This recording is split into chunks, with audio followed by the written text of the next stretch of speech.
Bonjour à toutes et à tous. Je suis toujours heureux de saluer la conférence des grandes écoles, de vous féliciter pour tout ce que vous faites de manière si tonique, sous la houlette de votre présidente, et en l'occurrence d'organiser aujourd'hui cette réunion à Lyon, ce congrès à Lyon, autour du sujet des nouveaux métiers, des nouvelles compétences et du lien avec les entreprises pour que nos élèves, puis nos étudiants, évidemment, trouvent leur place dans le monde du travail. C'est évidemment un sujet essentiel, a fortiori pour les grandes écoles qui ont aussi pour vocation de donner un savoir pratique qui permet aux étudiants tout simplement d'être à l'aise dans leur siècle avec les compétences qui conviennent. On parle souvent des nouveaux métiers et des changements induits par notre société devenue très technologique et qui va le devenir davantage encore. Et c'est vrai, on a déjà eu l'occasion d'en parler ensemble, que nous sommes dans un moment décisif de l'histoire humaine. Il y a des changements de paradigme complets. Nous sommes en train de passer vers une nouvelle civilisation, une civilisation technologique.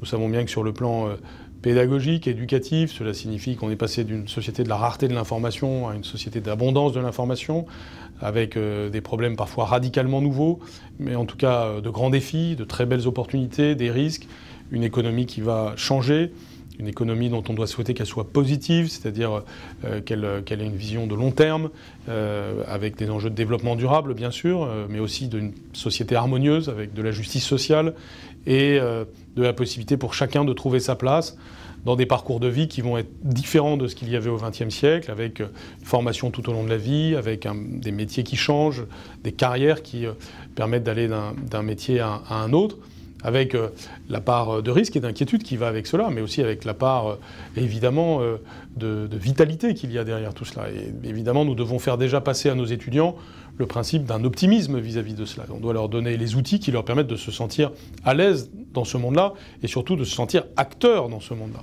Parce que c'est eux qui vont précisément façonner ce monde avec les valeurs que nous leur transmettons, et aussi, bien entendu, avec les compétences et les connaissances que nous leur transmettons. De ce point de vue-là, ce qui se passe en ce moment au titre de l'enseignement scolaire a évidemment un impact sur ce que vous avez à penser au titre de l'enseignement supérieur. D'abord parce que la mère de toutes les batailles en la matière, ça reste évidemment les compétences fondamentales. Plus ce monde est technologique, plus on a besoin d'ancrer les élèves dans le réel, dans la nature, dont je parlais il y a un instant, dans l'humain, bien entendu, et dans les compétences de base, comme la lecture, qui sont des compétences encore plus importantes quand le monde est très technologique. Être capable de se concentrer, être capable de travailler en équipe, être capable de bien lire, écrire, compter, être capable d'écouter autrui. Tout ça, ce sont des compétences fondamentales que l'on acquiert dans les premières années de la vie, que l'on va ancrer dans les premières années de la vie, et où des enjeux de justice sociale se jouent. C'est pourquoi toutes les mesures qui sont prises actuellement au titre de la pédagogie à l'école primaire, au titre de l'éducation prioritaire, au titre de dédoublement des classes de CP et de CE1, pour arriver à ce que 100% des enfants sortent de l'école primaire avec des bases solides, est très important.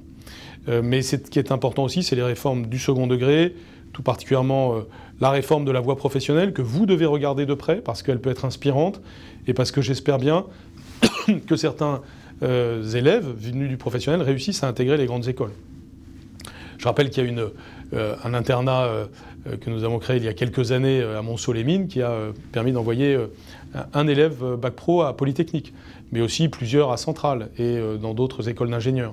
Il y a évidemment un petit pourcentage d'élèves ayant un bac pro qui peuvent intégrer les grandes écoles. De même, les prépas technologiques se sont développées tout au long des dernières années et elles représentent quelque chose d'intéressant. Donc les évolutions du bac pro et du bac technologique ne sont pas indifférentes pour les classes, pour les grandes écoles et pour les classes préparatoires.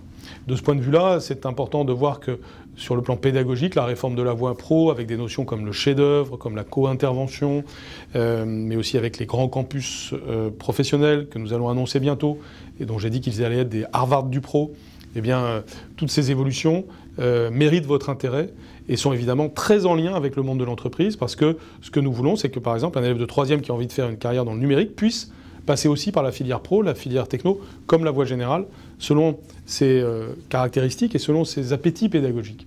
Et de ce point de vue-là, il est important de signaler qu'en cette rentrée, le numérique fait un pas extrêmement important dans notre système scolaire, au travers de la voie pro, de la voie technologique et de la voie générale.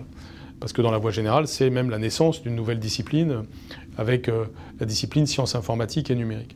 La réforme du baccalauréat général et technologique est aussi très importante, vous le savez bien.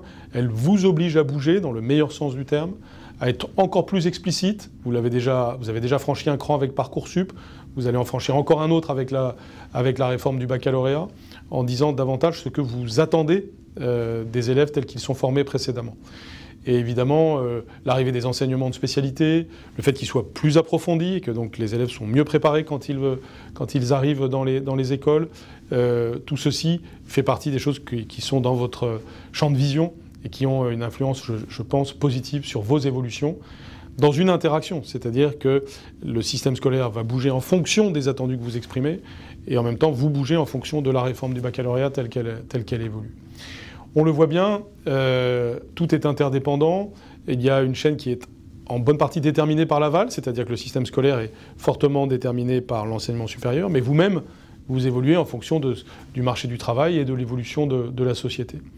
Et donc nous sommes dans une chaîne d'interdépendance où les acteurs économiques, les acteurs sociaux interagissent avec les acteurs de l'éducation que nous sommes. C'est pourquoi notre lien à tous, notre vision de la société, notre connaissance des compétences telles qu'elles se développent, j'ai cité le numérique, mais les métiers de l'environnement aussi font partie de ces choses qui évoluent beaucoup. Eh bien, tout cet écosystème évolue. Et je crois qu'on peut être fier de ce qui est en train de se passer en France en ce moment, avec des évolutions très importantes de l'enseignement scolaire, avec des évolutions importantes de l'enseignement supérieur, avec toutes les évolutions que vous réalisez dans vos établissements et qui sont à chaque fois des modernisations. Et ces modernisations sont très importantes parce que l'enseignement supérieur doit évoluer au XXIe siècle en étant à la fois fidèle à ses fondamentaux et à ses valeurs et aux compétences strictes qu'il est capable de donner, mais aussi capable d'évolution pédagogique et de compétences nouvelles dans un équilibre qui est indispensable à trouver. Je suis très optimiste sur notre capacité collective à avancer dans ce sens. C'est évidemment l'intérêt de notre pays et de chacun de nos jeunes. Ensemble, nous sommes, je crois, en train d'y arriver.